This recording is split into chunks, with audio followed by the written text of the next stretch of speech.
Welcome to Julina's kitchen. ഇന്ന് നമ്മൾ തയ്യാറാക്കുന്നത് വളരെ എളുപ്പത്തിൽ തയ്യാറാക്കാൻ പറ്റുന്ന ഒരു മാങ്ങക്കറിയാണ്. അതിനായി ഞാനിവിടെ എടുത്തിരിക്കുന്നത് 2 മാങ്ങയാണ്. മൂവാണ്ടൻ മാങ്ങ. ഒരുവിധം മൂത്ത മാങ്ങ വേണം നമുക്ക് മാങ്ങക്കറിക്ക്. പിന്നെ 4 പച്ചമുളക് എടുത്തിട്ടുണ്ട്. 1/2 ടീസ്പൂൺ മഞ്ഞൾപ്പൊടി, 1/2 ടീസ്പൂൺ മുളക് പൊടി, 4 ഉണക്കമുളക്, 1 തണ്ട് കറിവേപ്പില, ആവശ്യത്തിന് ഉപ്പ്, നാളികേരപ്പാല്, 1-ാം പാല് 1 കപ്പ്, 2-ാം പാല് 2 കപ്പ്. ഇത് ഞാൻ 1 മുറി നാളികേരത്തിൽ നിന്നും പിഴിഞ്ഞെടുത്തതാണ്. 1/2 ടീസ്പൂൺ കടുക്, 2 ടേബിൾ സ്പൂൺ വെളിച്ചെണ്ണ.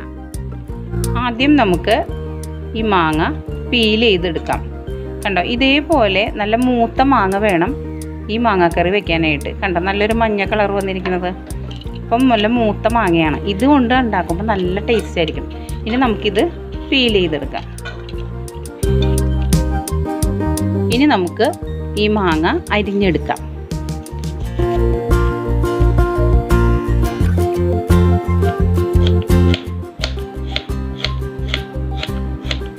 ചെറുതായി വേണം അരിയാൻ കേട്ടോ.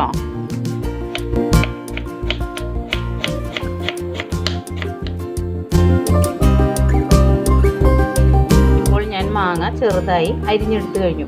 ഇനി ഇത് നമുക്ക് വേവിച്ചെടുക്കാം. ഞാനിത് ഒരു കുക്കറിലിട്ടാണ് വേവിച്ചെടുക്കുന്നത്.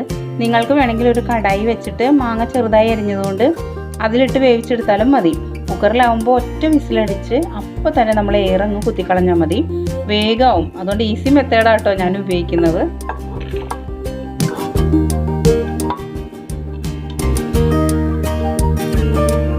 ഇനി ഇതിലേക്ക് നമുക്ക് പച്ചമുളക് നീളത്തിൽ അരിഞ്ഞതിടാം.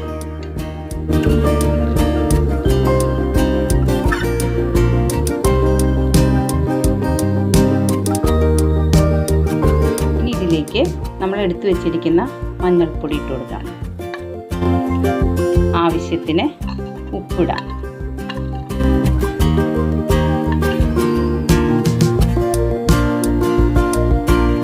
ഇനി ഇതിലേക്ക് നമ്മൾ എടുത്തു വെച്ചിരിക്കുന്ന 2-ാം പാലുണ്ടല്ലോ, അതൊഴിച്ചു കൊടുക്കാം.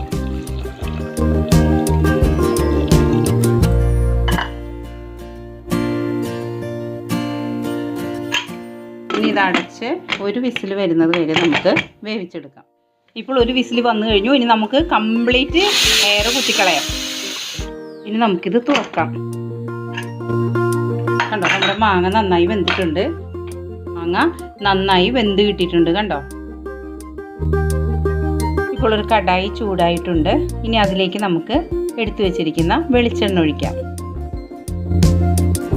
ഇപ്പോൾ വെളിച്ചെണ്ണ നന്നായി ചൂടായിട്ടുണ്ട്. ഇനി നമുക്ക് കടുകിട്ട് കൊടുക്കാം.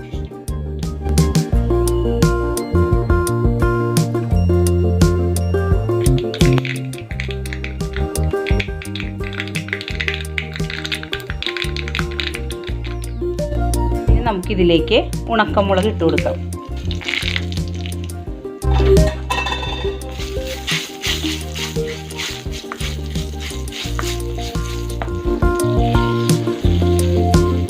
ഇനി ഇതിലേക്ക് കറിവേപ്പില ഇടാം.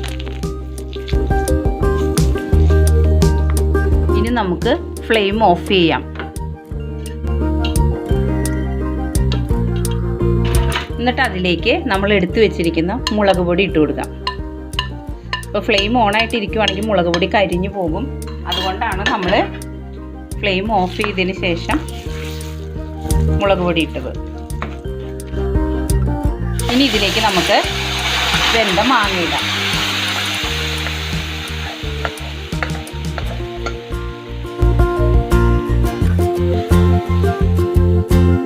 ഇപ്പോൾ നമ്മൾ കടുകെല്ലാം താളിച്ചു കഴിഞ്ഞു. ഇനി നമ്മൾ ഒരു ഐറ്റം ഇട്ടിട്ടില്ല, 1-ാം പാല്.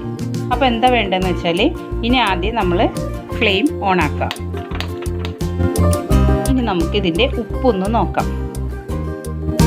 ഉപ്പ് അല്പം കുറവുണ്ട്, അതിട്ട് കൊടുക്കാം.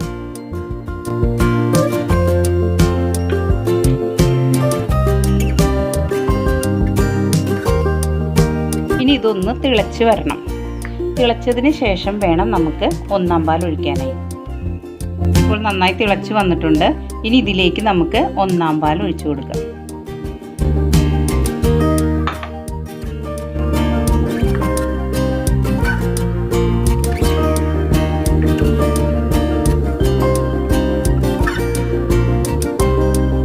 ഇനി നമുക്ക് ഒന്നുകൂടെ ഇതിൻ്റെ ഉപ്പൊക്കെ ഒന്ന് നോക്കണം.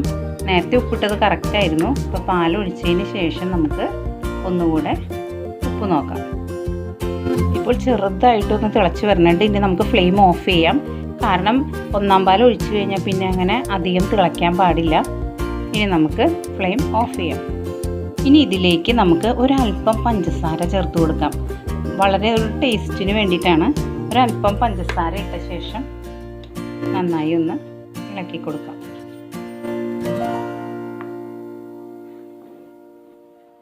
ഒരു പ്രത്യേക ടേസ്റ്റ് ആയിരിക്കും കേട്ടോ അല്പം പഞ്ചസാര ചേർത്താൽ. കൂടുതലൊന്നും ഇടരുത് കേട്ടോ. ഇപ്പോൾ നമ്മുടെ മാങ്ങാക്കറി റെഡി ആയിട്ടുണ്ട്. ഇനി ഇത് കുറച്ച് നേരം ഇരുന്ന് കഴിയുമ്പോൾ നല്ല പോലെ തിക്കായിട്ട് വരും. അപ്പോഴാണ് ഇത് കഴിക്കാൻ നല്ല ടേസ്റ്റ് ആവുക. അപ്പോൾ കുറച്ച് അഴഞ്ഞാണ് ഇരിക്കുക. ഇപ്പോൾ നമ്മുടെ കറി നല്ല തിക്കായിട്ട് വന്നിട്ടുണ്ട്. ഇനി നമുക്കിതൊരു സെർവിങ് ഡിഷിലേക്ക് മാറ്റാം.